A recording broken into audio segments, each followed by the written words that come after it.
So welcome to the Learning Crypto YouTube channel. This is the free version. On a Monday, we tend to do this, right? So throughout the week, we do market roundups.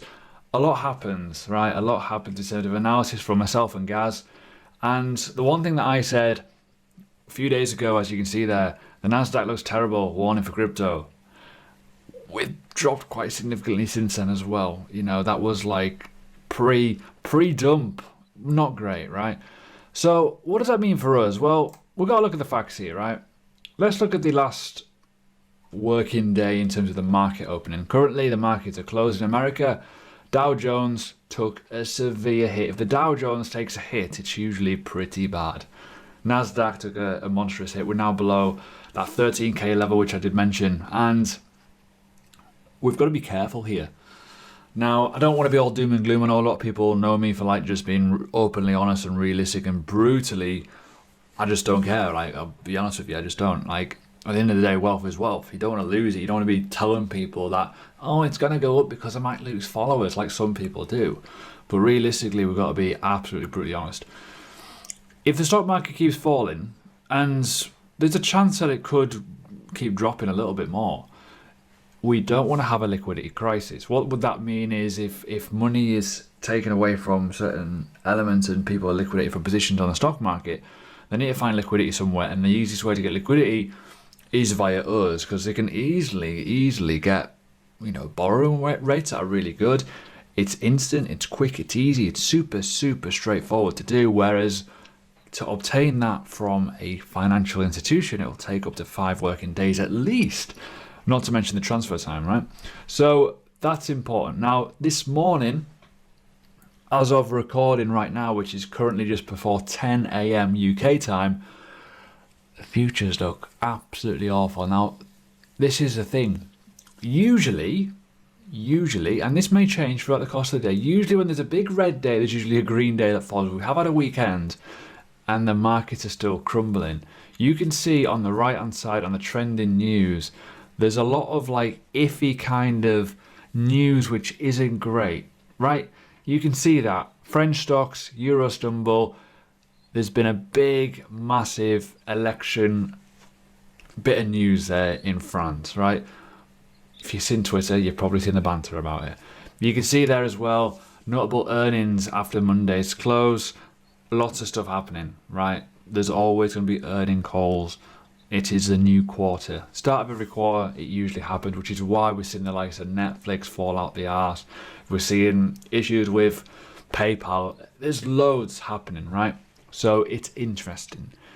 Realistically, though, we've got to keep it simple. Now, you can probably see by some of these titles, boring, market normality, indecision. I still think the market has a lot of indecision overall, in my opinion, right? The reason why I say that is because of where we are. I also think because of where people's patterns and behaviors have changed. I think a lot of people are, and I can see this in my own Twitter posts and even what happens on Learning Crypto on our social feeds. People are getting annoyed with certain people. It's because they're just sick of the hoping. Like for the last 6 months, people have been saying it's going to go high, it's going to keep on going high, but we're not even getting close. We are getting dangerously close from literally losing this very wishy-washy little uptrend we've had from the start of the year, well, from the end of January. This is like a little bit of an uptrend, a little bit, but overall, the grand scheme of things, it's actually a downtrend, in my opinion. If we're going to look at certain situations now, let's look at the market here. If this is the bottom, this bit here, going across, that could indicate we could be going lower. Now, on the higher time frames, now, yes, it is somewhat wishy-washy. Yes, it is not a brilliant example. Usually, you'd like it to go higher. And this is what I was calling for. I was calling for maybe, oh, it might go up to 55k. 55k could be a great place to kind of bug out. But we haven't even got anywhere close to that. If this is lost, we're going to retest this. If we go lower than 33k, it's invalidated. We've got a new bottom from that structure fall. And I know people will be like, the bullish people will be zooming out, going, oh, it's still an uptrend. But realistically, we could go lower. We could go a lot lower. And that's where the problem lies. And a lot of people are like getting caught up in the emotions of it. So we've got to be somewhat careful. Now, for me, I've already mentioned it. I've bugged out quite a lot of my positions ages ago. Just sitting, chilling, relaxing, just seeing what happens. If my money goes up, it goes up, I'll take some money out. If it goes lower, I'll put money back in. It's fine. It's just the way it is. You've got to have a plan. And when we're looking elsewhere, it's like that plan is got to be watertight because the dollar is strong. The stock market is weak, very, very weak, which would obviously increase the dollar value because people would be cashing out. It's a very, very simple methodology there. Let's look at it. This is the dollar chart, right? Let's just remove that. Keep it raw, keep it simple. Let's remove the noise. That is the strongest weekly kind of trend you're going to see in a long time. And it is strong. Looking at the monthly, it is brutal. If we're going to look at the 12-month time frame, which is, for obvious reasons, going to be interesting too, that is what we're looking at. That is the yearly candles. 1, 2. No coincidence to say that we have been dropping quite significantly over this course of this time frame. Why is it important? Because it shows that the dollar's got strengthened, which would indicate there's weakness elsewhere. There's a lot of money involved in cryptocurrency. It is not a small market anymore. This is why we need to pay attention to the Nasdaq, the S&P 500, the Dow Jones, the dollar index, all kinds of good stuff. Why? Big money, right? If that has a wobble, we have a wobble. If they're bullish, we're bullish. It's financial markets, right? It's not like the olden days where we were wishy and washing around like 200 million market cap, 200 billion market cap. We're now at the point of we're into the trillions, right? We've got to be somewhat alert to this sort of situation. We're actually dropping quite significantly overall versus what the stock market has done. We dropped a little bit later, right? But we are following it. People are reacting. That's a problem. So the Nasdaq, right? As you can see, this is a bit of old analysis. We've had a low impulse. We pull back up. This is the monthly time frame, and then we're melting. I think we're going to go down to like, we're already into the 12 now. This is like obviously out of date because the market delay. The underlying thing is we could be going down to structure levels from mid 2020, technically. If we're going to look at the weekly, you'll see it in more detail. Looking at that, for the first time in a long time, we've actually formed a very, very clear-cut and obvious lower high. That's a problem. Are we going to continue going down to these lows? Let me just make this a better color so it looks a bit more detailed. Where has it gone? Bear with me. There we go. So I've obviously changed my colors a little bit. So there you go. So that looks pretty brutal in all fairness. If that happens, we're not going to be getting any bull market runs at any point, and that could take a couple of months to play out. We're on the higher time frames here. We're on the weekly time frame, so that could take us to like literally nearly August, September time. That could play out if we are to go down that far. If we go all the way down to here and retest the lows from this previous COVID crap, wow, maybe. If that happens, stock market Armageddon's probably just kicked in. You know, we've got to be careful here, and this is why I'm like, well, we've got to look at the longer term picture.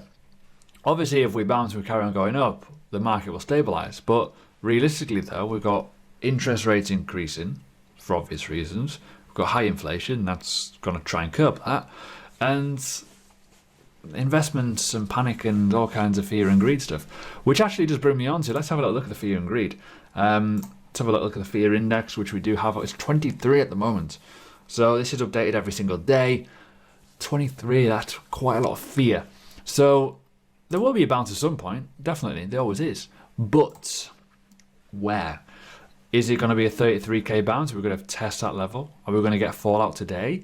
Maybe. The altcoins on this right-hand side, they look pretty brutal. This is just like a top dose of what's kind of out there for obvious reasons, right? And obviously the index charts. The dominance of BTC is going up. As I said in previous videos, if this carries on going up, it's game over for altcoins. We're just going to be, a lot of them will be getting absolutely washed away to the side, and maybe 95% of them will die. We've got to be careful. Same with the total market cap. What is happening? We are literally continuation of that pattern. We are looking very, very similar to going down to these levels potentially. Overall, looking at some bigger kind of pictures here. You know, yeah, it's not the end of the world, but realistically, and a bit of realism here, we've jumped quite a lot there will be tests of some low areas. Wouldn't shock me in the slightest if we go back and retest this all-time high from the last bull market, which wouldn't be a shock, in my opinion. So be open-minded, be realistic, look at what the market is giving you. There's a lot of people saying we are bullish right now. We're not bullish at all. No, and we haven't been for months. We've had little spells of hopium, little spells of hype where, yes, you think, oh, actually, we may well have a bit of a run here. But does that mean we're going to go over all-time high? No. Does it mean we're going to change the whole dynamic of the world? No, it takes time. It takes time. And it's just annoying that last week, the start of the week was looking really good. And then all of a sudden, we had the hype and it was like, oh, hold on a minute. The market's starting to flow, starting to look good, starting to create those kind of structural biases. And then we went, nah, yeah, boom. We're going to just zip back down and you're going to go and sit on your ass. We're going to go lower. So it was somewhat annoying. We were looking really good at the start of last week. It's like, yes, cool. The market has some demand. The bulls are starting to get in control. And then all of a sudden, the bulls have lost control and now the bears are in control. Kind of sucks, really, especially when you're looking at positions. So it's one of those. My personal thoughts is this is a key level. Where we are right now, key level. Lose this 38k level where we have held up a little bit in the past. We're going to go down to that 33k without a doubt. Without a doubt, we're going to probably revisit, at least get very, very close where these wicks are and we'll probably have a little sniff. There could be a lot of liquidity in and around this region, right? We've always got to go lower to go higher in some cases to get that liquidity, especially if you've got people, you know the people I'm talking about, who like to buy things. There's two very, very significant players in the market who have got a lot of money, who will want to buy, but ultimately it depends if they are going to buy. One of these people, average price of BTC is relatively where their kind of entry level was. They're probably going to be a little bit shaky in terms of buying lower now, or if they are selling it, it could be pretty damaging for the entire space. Anyways, if you like this content, leave it a like. More content coming this week on the platform as always. Gaz will be back doing his own While You Learn. We'll be back on a Friday to do a live as well on a new system we're trying.